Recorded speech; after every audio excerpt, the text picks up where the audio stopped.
Bismillahirrahmanirrahim.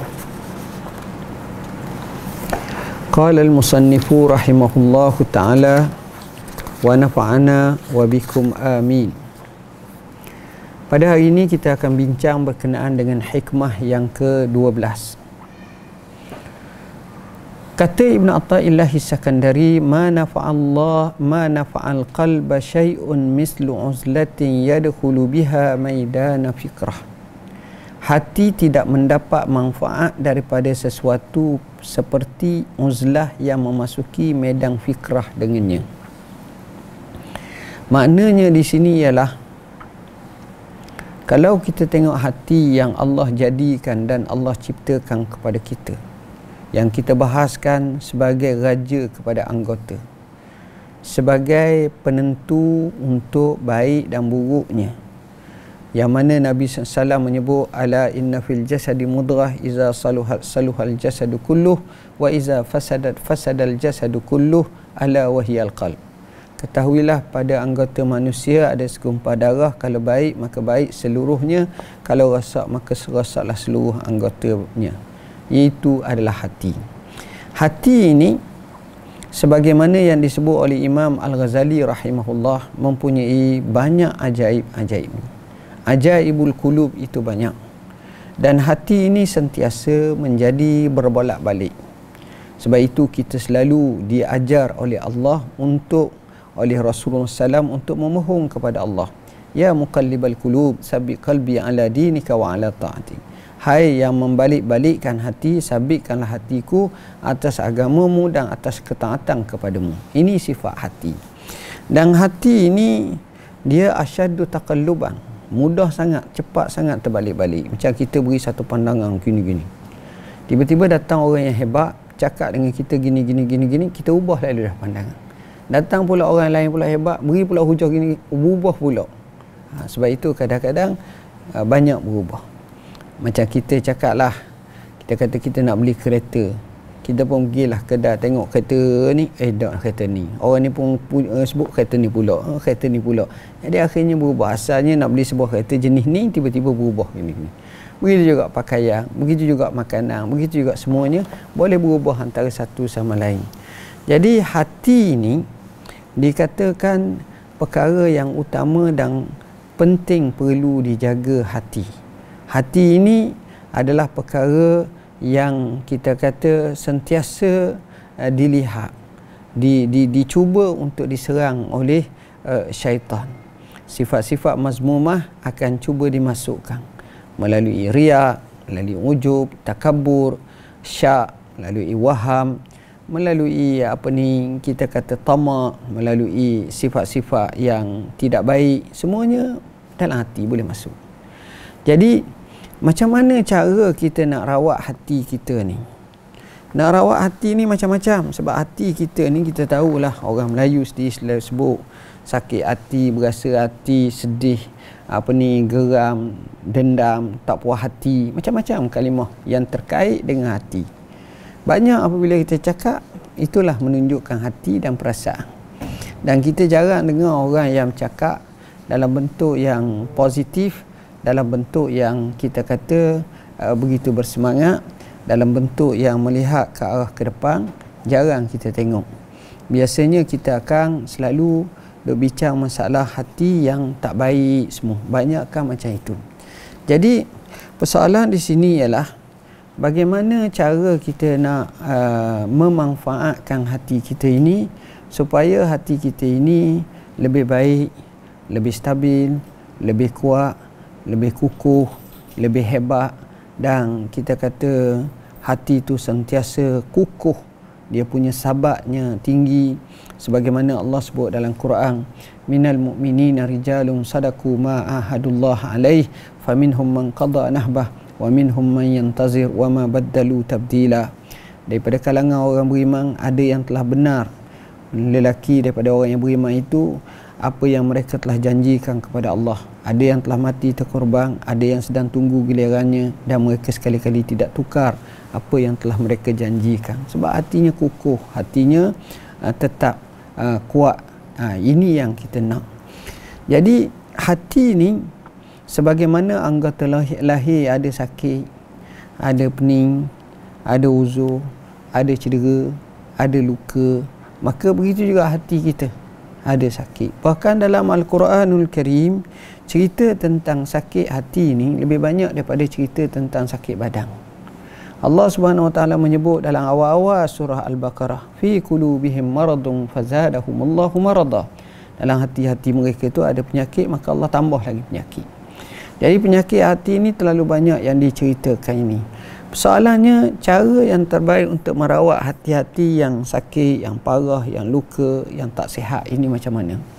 Salah satu daripada cara yang banyak memberi manfaat adalah uzlah. Uzlah ini maknanya pengasingan. Kerana dengannya dia akan datang buah fikiran. Dia tengok seorang penjenayah. Seorang penjenayah, maknya nasihat beribu kali, bukan sekali, beribu kali dia tak ikut. Ayahnya nasihat beribu kali dia tak ikut. Gurunya nasihat beribu kali dia tak ikut. Orang kampung nasihat dia tak ikut. Bahkan dia merasa bangga, bahkan dia merasa angkuh dan dia merasa dunia ana yang punya dan boleh buat apa saja. Tak dengar apa-apa. Takdir Tuhan, dia kena tangkap. Kemudian dia masuk dalam sel, duduk seorang-seorang. Pada masa itu barulah dia mari memikir, barulah dia mari sedar. Maka disitulah datanglah manfaat dalam hatinya. Alangkah baiknya, alangkah baiknya, bergiam. Jadi di sini kita faham bahawa kenapa dia mari keinsafan tu ketika dia berada di belakang jerjak-jerjak besi, kerana dia pada masa itu bentuknya seperti uzlah sebagai contoh. Maka datanglah keinsafan, maka itulah yang membawa perubahan. Sebab itu tuan-tuan dan puan-puan sekalian, tak pelik. Saya terbaca kisah seorang ahli gusti yang hebat, seorang ahli seni bela diri yang hebat. Dia orang yang ke nombor 77 ke 27 gitulah di dunia, yang 100 orang lebih hak main seperti Khabib tu. Dia ni orang Austria, orang yang hebat daripada Eropah, gagah, hebat. Tapi akhirnya dia masuk Islam selepas dia duduk di belakang jerjak besi. Dan cerita macam ni tak pelik, kita dengar macam Mike Tyson disebut macam contohnya, akhirnya masuk Islam. Kenapa? Rupa-rupanya bila berada dalam uzlah, walaupun sesedikit masa, sejuzuk masa itu, pada masa itu pemikiran tu datang. Mari mikir banyak, mari mikir, akhirnya jadi ubah. Seorang konglomerat yang amat kaya di dunia. Syarikatnya adalah syarikat yang dianggap sebagai syarikat yang kita kata hyper lah. Syarikat yang super, yang kaya, yang hebat. Kalau tak silap namanya Enron. Tapi pernah berlaku dalam sejarah, mereka jatuh bankrupt. Bos kena tangkap, masuk penjara. Dia orang yang hebat. Jadi bila kena macam tu, tak puas hati, macam-macam gini, tak sedar. Sehingga satu masa datang anak kecilnya, kata kepadanya, "Abah, sehingga bila?" Dengan satu titik persoalan, alamatul istifham. Akhirnya dia termenung panjang, lepas tu dia berubah sakang. Akhirnya dia menjadi orang yang baik. Maknanya uzlah ini adalah amat penting. Sejuzuk daripada masa diuzlahkan untuk mengambil kehidupan kita jadi baik, untuk kita muhasabah dan fikir balik. Sebab itu disebut di sini dengan lafaz ma nafa'al qalba syai'un mislu uzlatin yadkhulu biha fi maidana fikrah. Maknanya cara kita nak mikir ni adalah dengan cara kita uzlah. Cuma menariknya, saya petik pandangan Syekhuna Syekh Dr. Said Ramadan Al-Buti rahimahullah.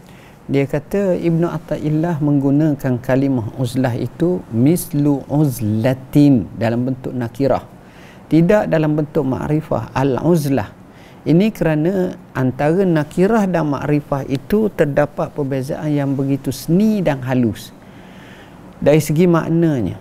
Dua-dua makna uzlah, Tetapi bila kata mislu uzlatin, beza daripada kalimah mislul uzlati.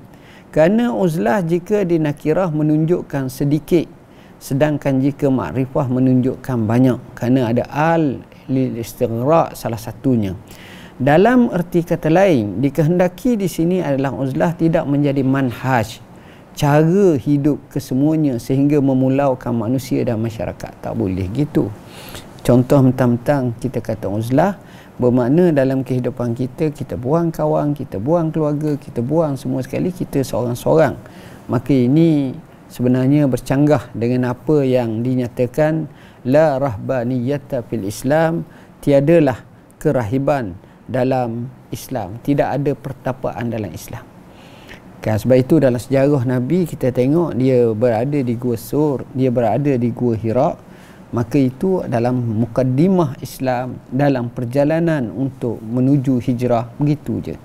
Tapi selepas daripada itu kita tak dengar Nabi mewakafkan sejuzuk masanya duduk dalam gua-gua yang lain tanpa ada sebab, kecuali ketika perang Uhud dia ada masuk gua sekejap, itu sahaja. Maknanya maksud uzlah di sini adalah memberi makna bukan menjadi satu dasar umum yang mesti kita kena lakukan sepanjang masa. Maka di situ kita telah membuang kehidupan yang normal, maka jadilah kita dianggap sebagai tidak normal dalam kehidupan. Oleh kerana itu, kenapa Islam mengajar kita seperti ini? Tujuannya kita kata kita boleh ambil semangat untuk kita fikir, kita boleh tengok macam mana cara untuk kita ke depan balik, kita teruskan kehidupan dengan sebaik mungkin, dengan kita boleh menggunakan sejuzuk masa kita untuk perbaiki dengan sebaik-baiknya. Disebut di sini sebagai contoh 10 faedah apabila seorang itu beruzlah, berkhalwah seorang-seorang. Pertama, selamat daripada keburukan lidah. Jadi sini kena tambah sikit 2-3 cara lah. Pertama, nak uzlah tu jangan ada handset, jangan ada iPad, jangan ada Facebook, jangan ada ni. Kalau ada macam tu duduklah seorang pun macam anak-anak kita sekarang ni, 5-6 orang duduk dalam rumah, semua senyap, nampak bagus, tak bercakap. Sebab duduk dalam bilik masing-masing, masing-masing ada iPad, ada iPhone, macam uzlah lah tu. Tapi bergerak tas sini, ada yang main game, ada yang tengok kartun, ada yang tengok Hari Maru, ada yang tengok Upin Ipin, ada macam-macam. Capur pula kalau hak yang waliyazbillah, hak mengarut, tengok perkara yang tidak baik dan tak sopan, lagilah masalah. Ini semua nampak macam uzlah, tapi sebenarnya tidak betul cara macam itu. Begitu juga terpelihara hati daripada riak. Sebab seorang-seorang kita, kalau kita semayang seorang, tak ada orang nak riak kot. Siapa nak tengok kita. Begitu juga menghasilkan zuhud di dunia dan berlapang dada. Kita bila kita duduk macam ni, kita akan fikir balik dalam kehidupan kita. Sebab itu kadang-kadang kita tengok dunia barat, sebahagian daripada mereka dia berbeza antara orang yang kaya dengan orang yang baru nak kaya atau orang buat-buat kaya. Orang yang kaya benar, kita tengok kadang-kadang bajunya selapis je, pakaiannya sesederhananya, jamnya biasa je. Begitu juga kita kata keterampilannya biasa je. Kadang-kadang orang tengok pelik. Tapi kadang-kadang orang yang baru nak kaya ke ataupun buat-buat kaya tu, kita tengok dengan gayanya macam-macam. Ada orang kata satu contoh, pakaian orang kaya ni dengan daripada atas sampai ke bawah termasuk kasutnya tak lebih daripada 300-400 riyal. Tapi orang yang kadang-kadang yang ini dia spek saja dia saja 800 riyal. Jam dia saja sampai 10,000, 15,000. Begitu juga kasut dia saja gini je. Jadi duit dia habis situ je. Yang kawan ini dia boleh infakkan, dia boleh guna banyak benda-benda yang lain dan boleh kembangkan duit dia dengan cara perniagaan, pelaburan dan sebagainya. Beza. Selamat daripada bersahabat dengan orang jahat. Bila kita beruzlah, kita tak berkawan, kita sendiri. Mempunyai ruang untuk beribadah, berzikir dan berazam untuk meningkatkan ketakwaan dan kebajikan. Duduk seorang-seorang, boleh sebut astagfirullahalazim, la ilaha illallah, subhanallah walhamdulillah wa la ilaha illallah wallahu akbar dan seumpamanya, boleh baca Quran, menikmati kemanisan dalam ketaatan. Bila kita tidak ganggu masa, sebab kita ni banyak, biasa kalau kita sembahyang, kita ibadat, kita mikir selepas tu apa nak buat. Ini masalah. Tapi kalau orang yang beruzlah, orang yang telah berada di satu tempat untuk ibadat, dia asyik dan lazah dalam ibadah dia. Yang ini orang lain tak dapat banyak, kecuali mereka yang benar-benar dikurniakan Allah seperti itu. Merehatkan hati dan badan. Bila uzlah ni, dia dapat tenang. Dalam keadaan dunia yang berkecamuk, dia dapat selesaikan kehidupan dia dengan caranya, dengan ketenangannya. Terpelihara diri dan agama daripada berhadapan dengan perkara-perkara buruk dan perbalahan yang menyebabkan berhadapan dengan kesalahan. Diri dia, agama dia daripada perkara buruk, sebab dia tak bercakap, dia baik sebenarnya. Yang ini pun kita boleh tengok dalam hadis yang kita baca tadi, min husni islamil mar'i tarkuhu ma la ya'nih, sebagaimana hadis tersebut yang diriwayatkan oleh Abu Hurairah, yang disebut oleh Al-Imam At-Tirmizi sebagai hadis hasan, yang menggambarkan kepada kita bahawa itulah antara kelebihan uzlah ini. Ia sebahagian daripada pengukuhan ibadah dengan berfikir dan mengambil iktibar. Itulah maksud yang paling besar daripada uzlah ini. Jadi bila tafakur, bahkan kalau kita tengok Rasulullah SAW ketika mana dia berada di Gua Hira, mengikut dalam riwayat Anas Aisyah radhiyallahu anha menyatakan wa kana yatahannas. Yatahannas ini ditafsirkan dengan maksud yata'abbad, dia beribadat. Masa tu nak ibadat macam mana? Pensyariatan taklifan ibadat tak ada. Jadi pada masa itu salah satu bentuk Rasulullah SAW fikir pada kejadian alam, fikir bagaimana untuk menemukan satu kuasa besar, iaitu Allah Rabbul Alamin. Fikir punya fikir. Akhirnya selepas hampir 6 bulan, maka datanglah malaikat Jibril dengan mewahyukan 5 ayat yang pertama daripada surah Al-Alaq. Jadi di situ maknanya kita akan faham, bukan uzlah ni kita tidur saja, bangun, lepas tu berehat, makan sikit, lepas tu dia sekadar itu untuk rutin ibadat, itu okey. Tapi yang lebih besar daripada itu, kita jana pemikiran kita dengan hati yang sentiasa wa'i ataupun sedar, yang akhirnya membawa kepada kebaikan. Nabi Isa alaihi salam pernah berkata, tuba liman kana kalamuhu zikra wa samtuhu tafakkura wa nazruhu ibratan wa inna akyasan nas man dana nafsahu wa amila lima ba'dal maut. Bahagialah siapa yang kalamnya itu merupakan zikir, diamnya sebagai berfikir, pandangannya sebagai pengajaran, dan berjaya secerdik-cerdik manusia yang sentiasa muhasabah dirinya dan beramal untuk selepas mati. Kadang-kadang kita beramal untuk hidup dunia je, kerja untuk makan, untuk minum, untuk tanggung, itu baiklah. Tapi untuk selepas mati macam mana? Rasulullah sallallahu alaihi wasallam amat menitik beratkan masalah tentang ibadat kita, tentang kehidupan kita, sebab uniknya manusia ni, kita selama mana kita manusia, kita nak biar manusia itu tetap terbeza daripada makhluk yang lain, haiwan ke, tumbuhan ke, nabatat atau jamadat yang lain, kita ada beza.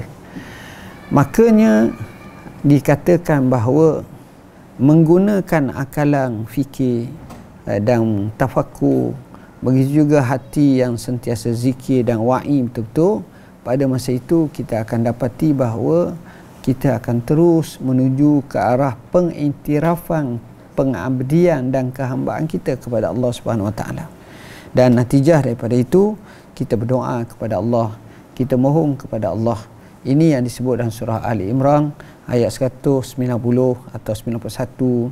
Inna fi khalqis samawati wal ard wa ikhtilafil laili wan nahar la ayatin li ulil albab allazina yazkuruna Allaha qiyaman wa qu'udan wa ala junubihim wa yatafakkaruna fi khalqis samawati wal ard rabbana ma khalaqta hadza batila subhanaka fakina azabannar. Ayat ini jelas menunjukkan bahawa adanya fikir, adanya zikir, adanya renungan yang akhirnya berlaku pengiktirafan, kemudian seterusnya mohon doa kepada Allah supaya selamat daripada api neraka. Itulah hebatnya ayat ini. Imam Sahal pernah berkata, Ahmad bin Sahal berkata, ketahuilah musuhmu terbahagi kepada 4. Musuh kita ni ada 4. Dunia senjatanya makhluk, sedangkan penjaranya uzlah. Kadang-kadang kita nak sangat orang-orang, jadi kalau bila uzlah, banyak benda kita boleh fikir. Syaitan senjatanya kenyang. Kalau terlalu kenyang, syaitan suka, sedangkan penjaranya ialah lapar. Ini yang disebut dalam hadis, inna syaitan yajri min ibni Adam majrad dam fadayyiku majariyahu bil ju'. Syaitan mengalir pada pembuluh darah manusia sebagaimana darah manusia berjalan itu, dan sempitkanlah perjalanan tempat aliran syaitan itu melalui dengan lapar, dalam arti kata lain dengan puasa. Nafsu senjatanya tidur, sedangkan penjaranya adalah dengan berjaga malam. Nafsu kita ni suka tidur, suka berehat. Jadi nak lawan nafsu itu, maka kita kena jaga malam dengan beribadah kepada Allah Subhanahu Wa Taala. Sebab kita bila malam memang kita sedap tidur. Lebih-lebih lagi tidur yang paling enak adalah hampir kepada subuh. Masa itulah walaupun orang tu boleh sembahyang malam sampai 2 jam, 3 jam, dekat nak subuh sikit dalam pukul 5.30, 5.40 dia baring, dia terlena, akhirnya dia bangun pukul 8.30 pagi. Sembahyanglah subuh dengan duha dia pukul 8.30 pagi. Walaupun dia sungguh, sebab waktu tu memang kadang-kadang kalau kita tak sabar sikit, tak lawan mujahadah sikit, maka kita terlajak. Hawa nafsu senjatanya bercakap, sedangkan penjaranya adalah diam. Ini juga termasuk dalam uzlah, dalam kita menjaga dengan mengawal dengan sebaiknya. Wallahu a'lam.